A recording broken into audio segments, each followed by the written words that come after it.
Welcome back to the Ignite podcast. Today, we're delighted to have Rachel Hobert on the show. Rachel, would love to get an intro from you for the audience, and so they know who you are and what you're doing and why you're here. Yeah, Rachel Hobert here. I'm a general partner at Hivers and Strivers, and we're a fund that invests exclusively in early stage companies led by military veterans. I love that. What's the genesis of something like that? I love that idea. I wish I had it. And I've noticed a lot of success in the venture capital world when you get very, very specific on your niche. And that is a very specific niche. Tell us kind of the genesis of that. Yeah, well, it is and it isn't in the sense that we are industry agnostic. So we have a broad mandate when it comes to industry, which is unlike most other VCs. But specifically, our niche with military veterans really started kind of organically. It started with our general partner, Doug Doan, who had an exit himself, and he was angel investing, and he's a West Point grad, and he loved supporting other military veterans who were starting companies like himself. And so he just kind of started investing in these early stage companies, angel investing, and had some buddies who were like, hey, that looks really interesting. I'd like to invest alongside of you. So created an angel syndicate. And sure enough, about 10 years later, it turned into a full-fledged fund. And now we're on fund 2, and we have about $80 million in assets under management. That's amazing. So it was a syndicate for about 10 years, you said? Give or take. Yeah. Wow. That's a long run as a syndicate. Yeah. It started really in 2010, 2011, and then turned into a small, tiny fund of just friends and family in 2017. And 2020 was our second fund. And it really good grew timing on the second fund. Yeah. What's the deployment period on that? 4 years. Oh, so, perfect. Yeah, you're good. Yeah. We are a bit slow in deploying. We're still deploying. We've got about 60% deployed. We've got another 40% left. And we're at the end of 2023. So we're slower than anticipated. But we really did slow down towards 2021, which in hindsight worked out well. But in the midst of doing it, it was a lot of internal debate about valuations. And I would have I would have amended the LPA and said, you know what, I'm going to probably deploy this over 4 or 5 years instead of 3. The 2021 valuations look crazy. Yeah. It's like 100x, on very little revenue, or 200x on very little revenue. Well, when you're in the moment, it's all FOMO, right? And you're seeing other people deploy capital, and you're like, how, am I missing the next best great thing? And that's really we always joke, it's like the tulip mania. Yeah, this time it's different is the phrase, right? This time it's different. When you start hearing that, it's like, oh yeah, the internet changed everything. 1999. This time it's different. And I think you probably felt like that in 2021. It's like 0 interest rates. This time is different. And everyone got left holding, not everyone, but a lot of people got left holding the bag. Crypto, Web3, all of these new technologies were going to revolutionize what we were doing, and this time it was different. And I mean, there's a great book on it called The Madness of Crowds, and it talks about different time periods all these different crazes. And I'm sure crypto and Web3 is going to be in this book. Now, not discrediting blockchain technology, but specifically different cryptocurrencies is more so what I'm thinking about. So I'm going to state the obvious for the audience. You're a young woman in venture capital. That's rare in my assessment, just kind of being around the industry. Tell us about how you got involved and kind of what challenges you faced as a young woman trying to get into VC. Yeah, I totally stumbled into it. I like to say it was a lot of luck. I had a lot of great mentors along the way who really kind of gave me a shot and told me, hey, don't take the girl job. Everyone takes the girl job. I remember my wife got offered this in her 20s. It was hilarious. I was like, she was at like an HR recruiter. We just moved to New York City. I'm living my dream, working on Wall Street, got my CFA, all that crap, level 1 anyway. And she, has the equivalent education and experience. And they're like, how about an executive assistant role? And she's like, no. I have a degree from a top university. I'm going to get like a marketing manager role or something like that. Yeah. And it was just weird how she, the recruiter tried to pigeonhole her into like a traditionally, woman job, Yeah. female job or whatever. Well, it takes a lot of guts for her to say no, Yeah, right? So, like, I right. give her a lot of credit that she was able to kind of buck the trend. And I think that's kind of I probably would have if I didn't have great mentors. I would have just kind of succumbed to it and been like, "Oh, like this is my path. This is the way." And I had people stick up for me, being like, "Hey, like you can amount to so much more than this. Like, Yeah, don't settle." I love that. And where did those great mentors come from? Because there might be other young women out there in college listening to this, maybe even in their late teenage years. And what advice would you give them to find these great mentors?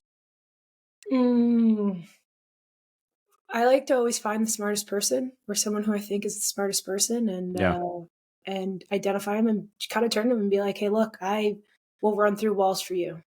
Mm, Tell me, like, let me." I mean, one of my first mentors, my first boss, uh, I started kind of a low level job as an associate, and I said, "Hey, look, I will work as hard as I possibly can for you. I will take out the trash. I'll do whatever mm. job you need. I just want to be in the room for every single phone call conversation that you'll allow me in." Ooh, I like that. So I sat in the Be in corner. the room. Yeah. Yeah, just be in the room. And so I sat in the corner. I took the notes. Taking the Yeah. notes is a great way also to um, not only understand the narrative of what But was not as happening. with the title executive assistant, with the Yeah. title like associate or something. Well, and if you Yeah. have to Or go to manager in training or something. manager, Yeah. like at the end of the day, like as long as you're learning and growing and pushing yourself and being in rooms that you're the dumbest one in the room, like I love being the dumbest one in the room. Mm, And I love that so, phrase. Like if you look around and you feel like you're the smartest in the room, you're probably in the wrong room. yeah, that means you need to go find new people. Yeah. So, And I uh, think it goes back to like, I think about my path and getting into the right rooms, as somebody who grew up poor and had to like work full time in college to pay for school and all that crap.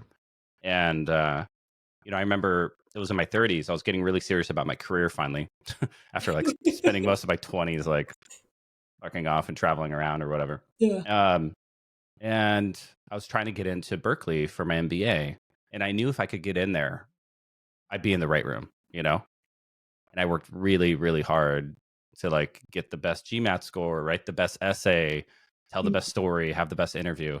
And it was like 9 months of work. And it's kind of like, and I think back and like, I don't recommend anybody get an MBA. Like for me, it was important to kind of check that box.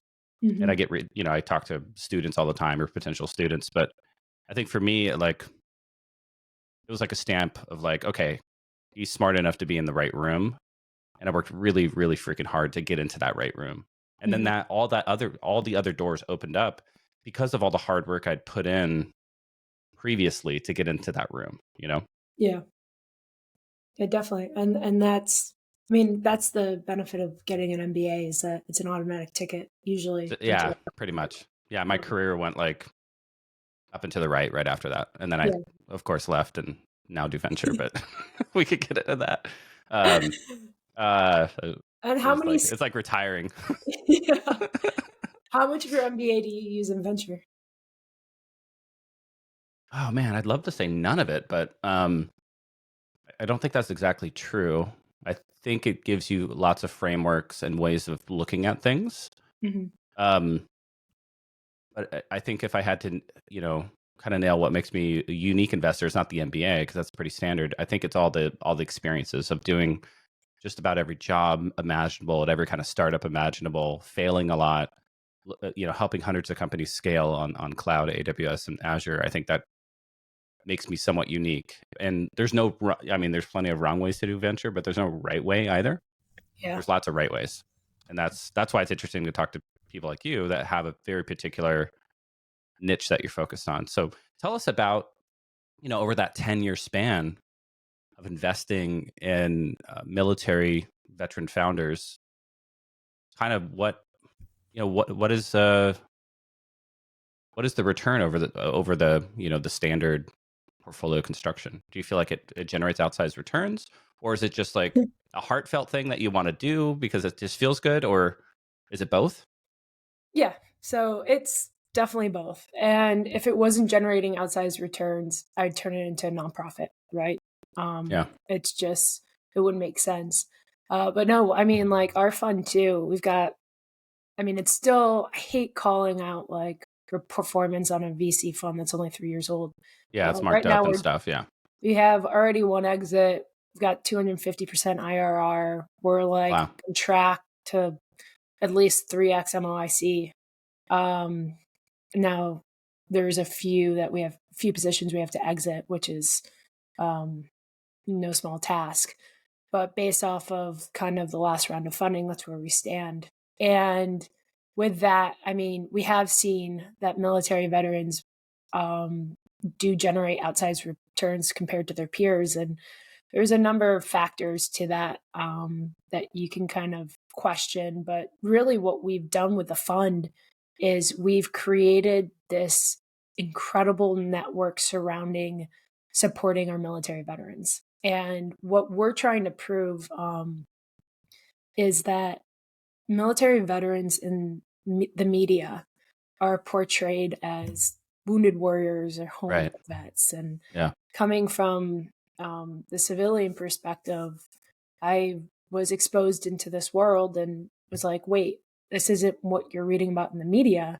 There's just that is a subsect that needs to be addressed and is important. Yeah. And at the same time, there's this other subsect of incredible individuals that are an asset to society and have the capabilities that no one else has. A Harvard professor once said it really well, that he can take a bunch of Navy SEALs and teach them how to be businessmen, but he can't take businessmen and teach them how to be Navy SEAls. So It's harder one way. It's yeah, harder. It's harder to train a SEAL than it is to train somebody to execute operations out of business. Yeah, exactly. and so that's kind of what Yeah. we're doing is we're supporting.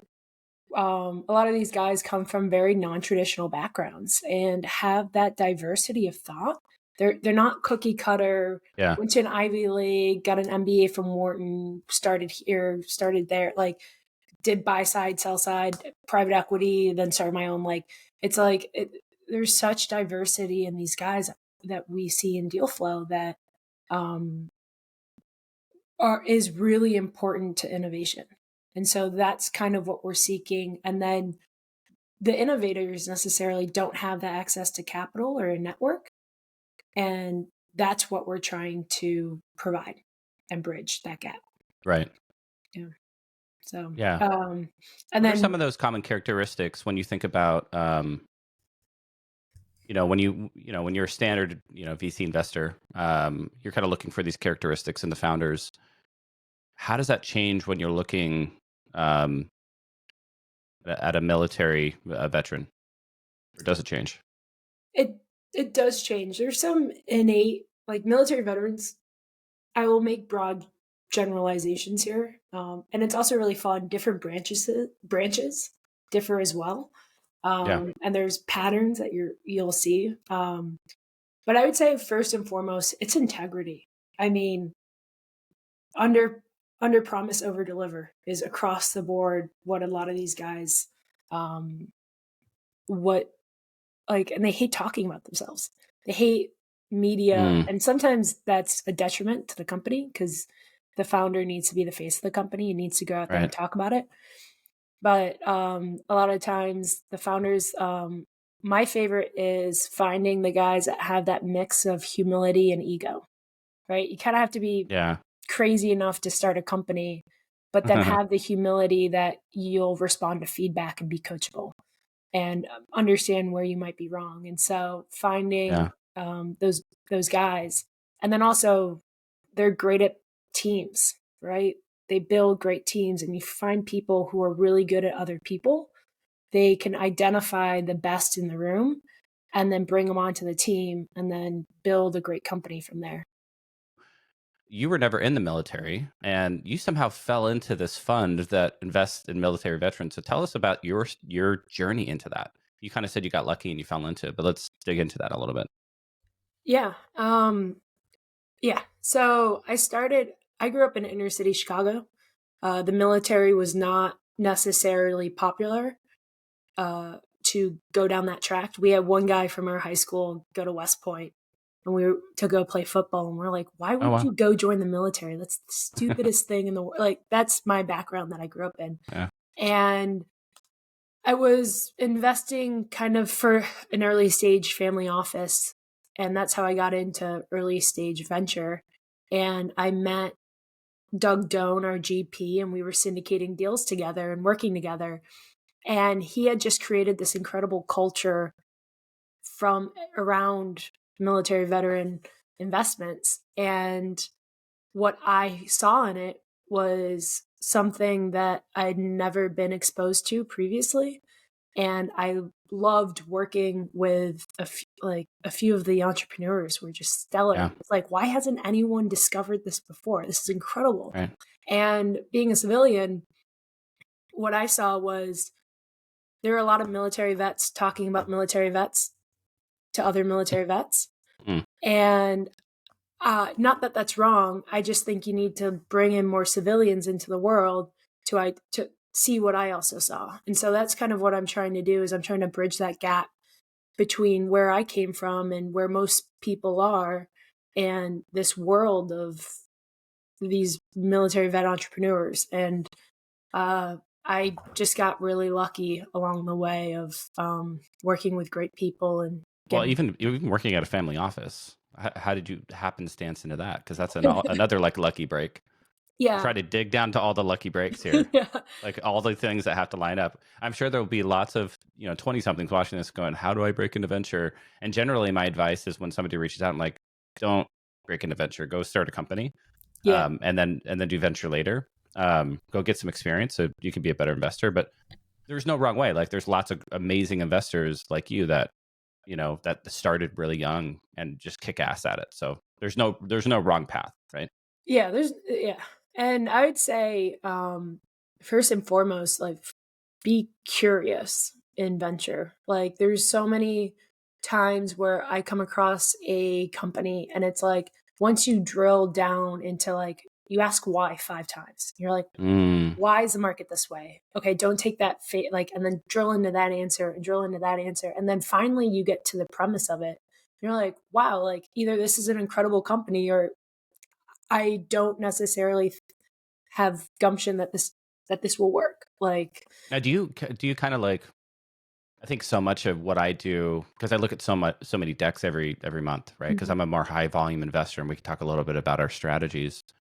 I'm looking at 400 or 500 decks a month. So I have to kind of in a minute or two just assess, like, do they have their shit together, and should I talk to them? Yeah. But I think with your style, I think you're diving a little deeper with a smaller set of decks, right? Because it's like the first filter is like, hey, is it a military vet? Okay, if it's a military vet, now let me really take a deep dive into this. And then if we decide to make the investment, you dive really deep and write a big check. Tell us about that. Yeah. So of our we only have 15 portfolio companies, and it's a little counterintuitive. Across 10 years? Those are active. So I'd say Okay. across 10 years, it's probably 25. Wow. Yeah. That is ultra concentration. But when I have like 105 across, 5-6 years. Yeah. Well, most of our capital is concentrated in like 5 companies. And like when you see a good bet, you double down. Like and we always lead usually. Or triple down. We triple down. Quadruple down. I mean, as much as we can, and that makes sense from a risk analysis. But like we see a good company, we see a good leader. We know what we like. And what's amazing is that we've got this network. So our LP network is made up of the C-suites of Amazon, Walmart, Wells Fargo, AOL, large family offices. Like, you probably got the military contractors in there too, like Lockheed, Boeing, Raytheon. Like, yeah, those tend to be those people tend to be risk adverse. So you tend to come from tech. Yeah, tech or like cost plus government contracting world, and they're yeah, that makes sense. And so like what people fail to realize is that some of our like finest private institutions were built by military veterans. Like GE, Amazon's very famous, Amazon, right? For they're famous for having a large veteran employee base. Like the guy they were targeting them specifically, I think, and recruiting folks out of the military. Like the guy that started AWS was a military vet. He's actually he is incredibly smart, and he was plucked from Walmart, and Jeff Bezos took him away and recruited him out, and he and his team built AWS. Right. And just listening to his stories and his wisdom of what he did, how he thought about things, how he thought about hiring, like that luck, I am so incredibly grateful that he's willing to kind of give those insights, not only to me, but to our entrepreneurs. And so, frankly, like my opinion is that we're industry agnostic. I'm not going to know nearly as much as an entrepreneur knows about their Yeah. industry.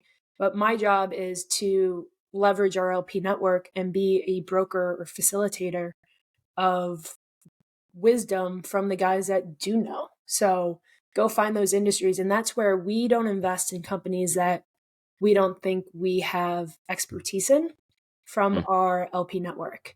So usually we'll bring in an LP or two late stage due diligence process. Right. And we'll say, hey, take a look at this. What do you think of this? Questions, etc. They come in, they help. I can't tell you how many times my LP base has saved me from making a bad investment. Yeah. Because I'll be like kind of generally aware of something because I've done a lot of things. I'll be like, hey, what do you think about this new database technology? I've worked in cloud. I know databases pretty well. I'll be like, no, this one's not going to work, and here's why. Blah blah blah. And I'm like, oh, thanks. Yeah. I'm like, I mean, we don't know what we don't know, right? Yeah. And that's it takes a village. Yeah. It really does. So, and that's where we put our LPs on the board. So right now we've kind of got a model of our LPs go sit on that board. I'll sit in as a board observer, or someone on our team will. So just like basic governance and the like standard things that need to happen from a board perspective. But then you get a voting seat and a non-voting observer seat. Yeah, got it. And then one's kind of sometimes LPs are show horses, I call them, and they're able to do 1-2 hours a week. And then this is what makes us different as a VC fund, is we do the heavy lifting. Like once we invest, once we write that check, I like to say that's the last time that I'm sitting across from a founder on the other side of the table. But so then once we write that check, we come to the same side of the table. It's like, oh, hey, great. Like, I work for you now. Like, what do you need? Like, let's drive this as hard as we possibly can. Let's go get customers. Let's go get next level capital. If it comes from us, if it doesn't come from us, like we're a part of it all. So that's kind of why our portfolio is so small too, because there's only so much. There's only so much you can do. Yeah. And the way we approach it at Team Ignite is we try to get the team involved, which is all the LPs.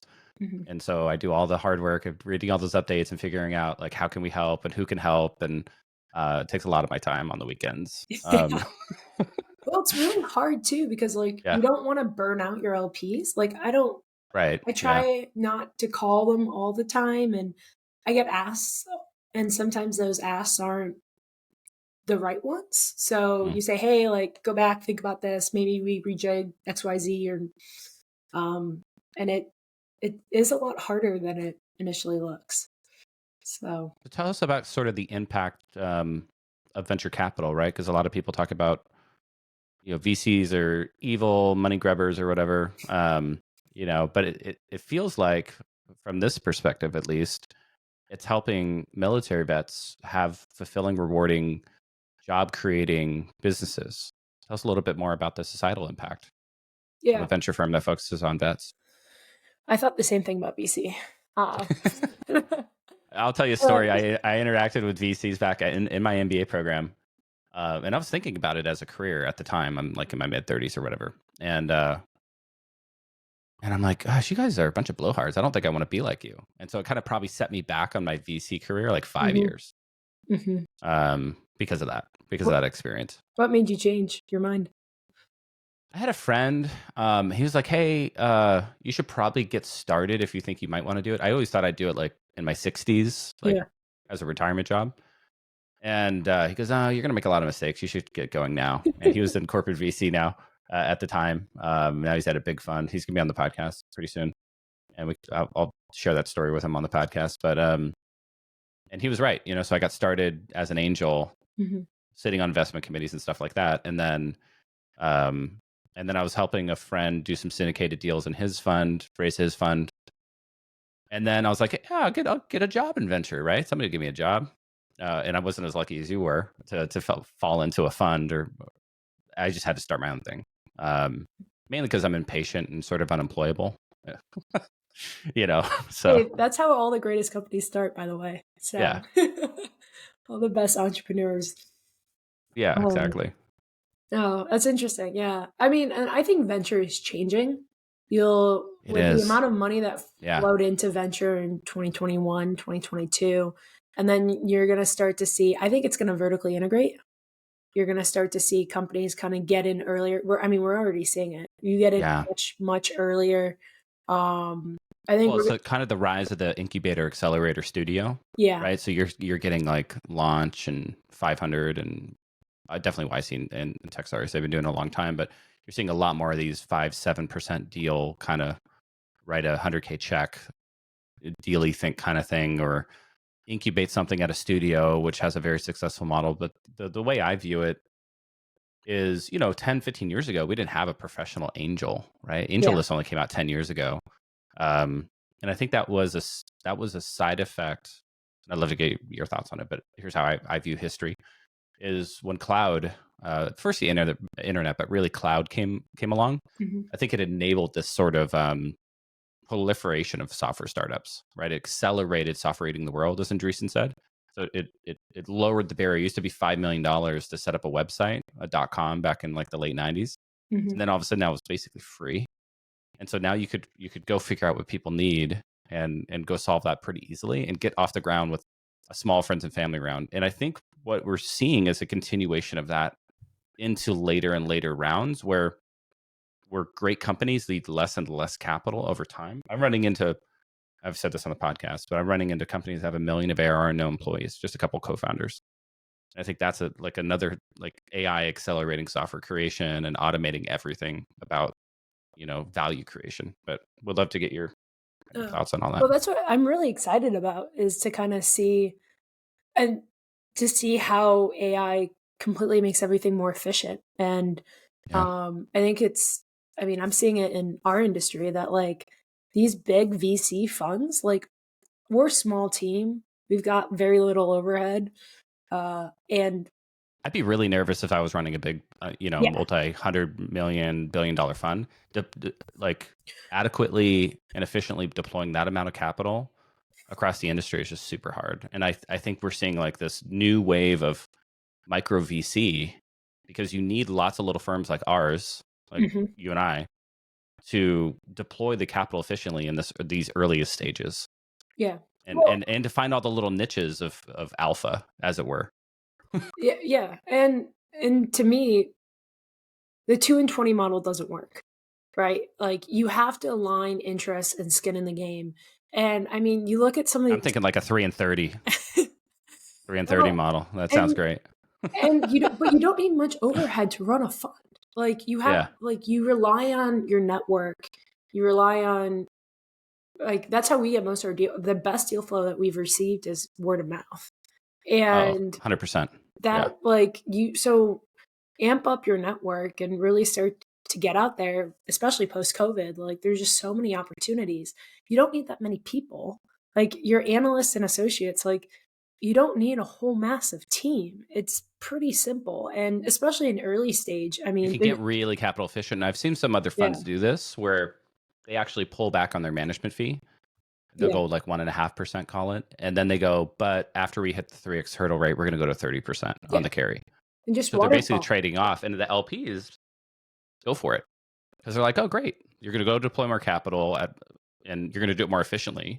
Well, and if you generate a 5x return, you should get 30x or 30% of that. And you see that in real estate. Real estate funds do that. And so very common.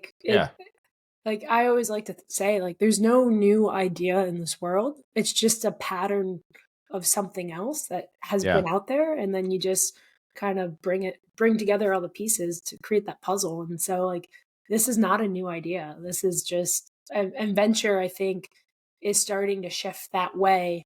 Yeah. And real estate will even scale to like 50% carry after 5x, Yeah. stuff like that. Well, as it Like, like yeah. if you get 5x, like depending on the risk reward, Yeah. And like how long your, yeah, and capital's tied the up, all long that term, stuff. And yeah. And yeah. so I think it's dependent, but I think like like these Bridgewaters, like who are generating 2% alpha on a couple $100 billion and collecting management fees and paying themselves $3 billion in the process of it. It's like that's more about media attention than it is actually media attention and generating more investors than it is actually any type Yeah. of And again, there's all these niches in venture, right? You yeah. can run the index like A16Z or whatever and have multi-billion-dollar funds and yeah, be paying yourself enormous management fees. Or you could have a little bit smaller niche, a little bit more focused with higher carry and lower management fees and just do it more efficiently. Yeah. What I'm seeing that's really interesting in venture is how the bridge between venture and private equity. So you're starting to see ventures creep into a more ownership percentile, Yeah. with especially some of their portfolio companies that might go through dem round or like need that support and help, and how venture is now creeping into that. I think it's gonna like for the next couple of years, you're gonna start to see more and more venture funds kind of become this pseudo VC private equity model. Yeah. And it's just kind of once, I mean, everything's a waterfall, right? Of IPO markets and then venture. And so once the IPO markets dry up, I mean, there's only so much for venture to cap out at. And so Right. you're going to see it dry up and it's going to reconfigure the landscape. Yeah, I mean, these companies are staying private longer, and it's a big problem, I think, for the stock market, right? Because a lot of the returns are being privatized, and so you have to get those. I mean, Amazon when they went public, I think they had like a 200 million valuation, something like that, or 400 million. But today, if the equivalent Amazon, like a Stripe, right, went public, it's multi tens of billions of dollars, I and so mean, you've already gotten like 100x increase of value like look at like WeWork. captured in the private market. Yeah. Well, and that's just that's because the public market got really frothy, right? Mm. And I mean, it's I think there's going to be a huge shift in the way that businesses are built. And it is, I mean, it's already coming to bear because of private equity. The more and more money that flows into private equity, the more that an IPO it won't necessarily be Yeah, and that that's well kind of developed. that is the alternative, really, right? For this kind of middling SaaS company that hasn't quite reached IPO escape velocity. The PE Mhm. firm comes in and buys it and gets their 3 to 5x in 3 to 5 years, streamlines the operations, kind of folds a few SaaS companies into one another and conglomerates it and streamlines operations and then IPOs it or sells it off to a bigger conglomerate. Yeah, that's an interesting. Yeah, they're almost there to kind of fill that gap when it because there is a big gap there, kind of in between the let's call it the Series A and B to the IPO. Yeah. But the premise of that is it needs to generate revenue, right? It has to be EBITDA positive. And Right. that is something that we Yeah. got away from, especially like companies were SPACing with no revenue. I mean, look Oh, at all the yeah. eVTOL companies that SPACed Yeah. in 2020, 2021, and they're like 15 years out from revenue. And Ah, so you look at some of these companies that did go public and don't have revenue, and you're like, how did this happen? And now yeah. we're starting to kind of shift back to, I mean, baseline. Yeah. So Well, let's switch to a rapid fire. Early bird or night owl? both. Yeah. Yeah, I would say. Wow. I'm definitely not an early bird. I'm definitely a night owl. I get like a second wind at 9 or 10 p.m. and I can go till 1 or 2 in the morning, but then I have to sleep in. Mm. There's nothing better though than a 25, 30 mile bike ride at like 6 a.m. You get back at Oof. 7:30, 8 o'clock. You're like on Rachel, fire. I always knew you were weird, and Yeah. that's why I'm having you on the podcast. But Oh, then you feel like you can destroy the oh world. yeah, It's yeah, that kind of exercise. I used to play basketball in the mornings, and that was like the best because I'd drag myself out of bed, get to the court by like 7:30, 7:45, and we'd play for an hour, hour and a half, and that was like a really amazing way to start my day. it's, it's like the natural drug right Yeah. there. Yeah. I have to drag myself like away from my desk to just go for a walk. I was thinking about getting one of those like treadmill desks. Oh, I have one of those. But It doesn't really work. it'd be kind of funny to take a founder pitch and I'm just like on my treadmill.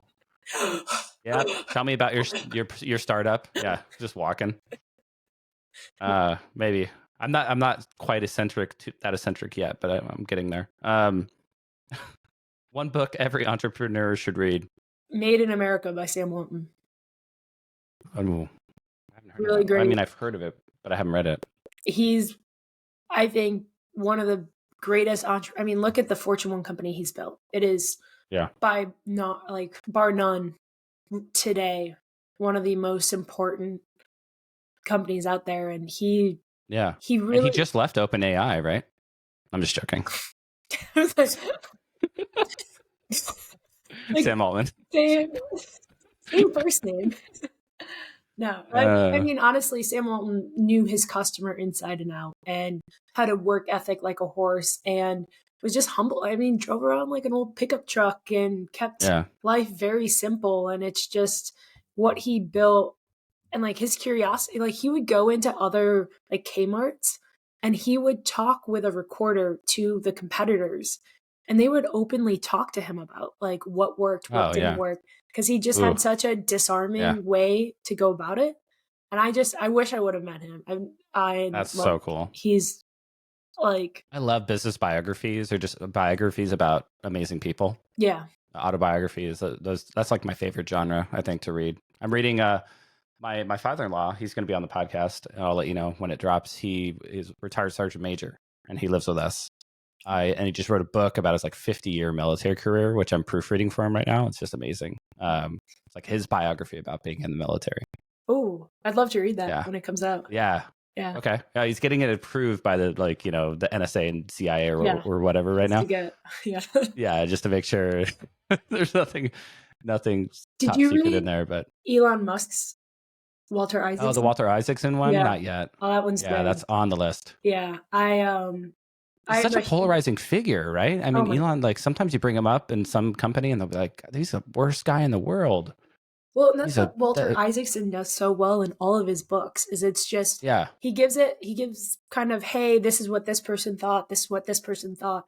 I don't really know what's true. Like Elon's dad has a lot of mixed kind of stories that don't really align with what reality is, but he doesn't say that. He says like, hey, this is just a viewpoint. So take it or leave it.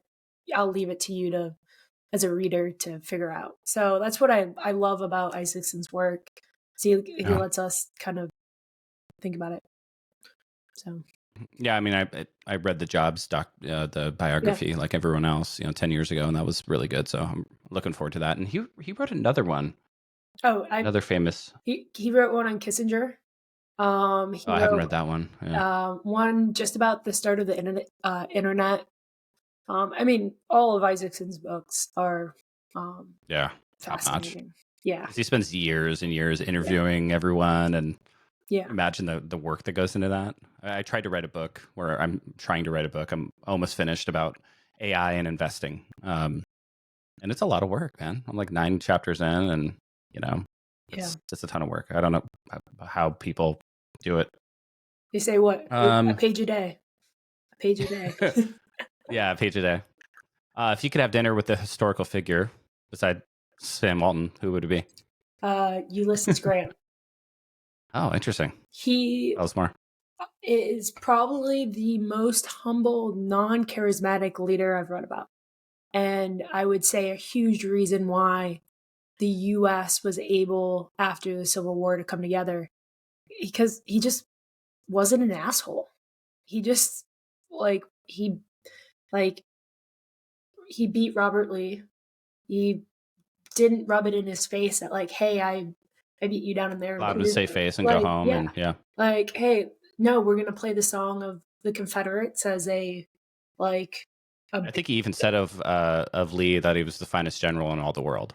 I mean, they went to possibly all of history. They went to West. Like he said, they were friends, before the war, which is amazing. Is that like all these generals were at one point together in the same class, and now they're fighting each other. And just as Grant became president, I would say kind of once Grant became president was kind of the start of his demise. But the ability to bring together a nation like the way he did, especially with everything that we're seeing in this modern day and age, I mean, it would be incredible to sit down and talk to him and be like, hey, how do we bridge this gap between right and left in this day and age? So I love that. Yeah. What's one technology trend you're most excited about in the next, say, 5 years? I think we kind of talked about it, but the efficiency, just in general. I think there's just so much out there that it's now no longer going to be, right? I mean, what you know or how many people, but it's going to be resourcefulness and asking the right questions and being able to think strategically is going to be a huge asset that I think not many people, I know I'm not prepared for it nearly enough, and I got to learn more on it too. But I think there could be a lot of great innovation that comes out of it. And just, I mean, think about the time saving of emails. Like, I feel like all day long, all I do is emails. And like getting AI in there to be like, okay, like you got 1 hour, you have 1 hour block. I've responded to all of your emails in a very generic form. Now it's your turn to go read the responses and click send. Just that alone, just an email agent. Yeah.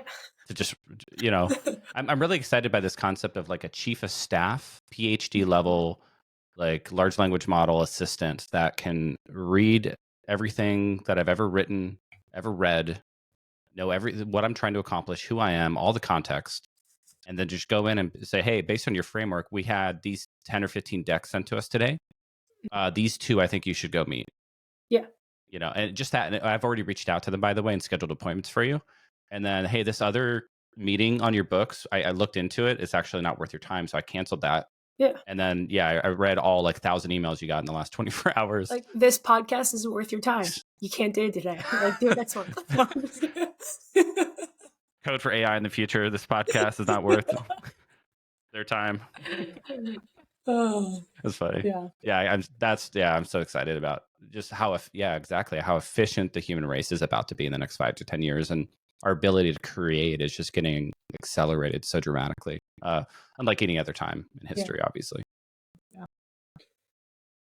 Well, this was amazing. Thank you so much for coming on the podcast. Really appreciate it.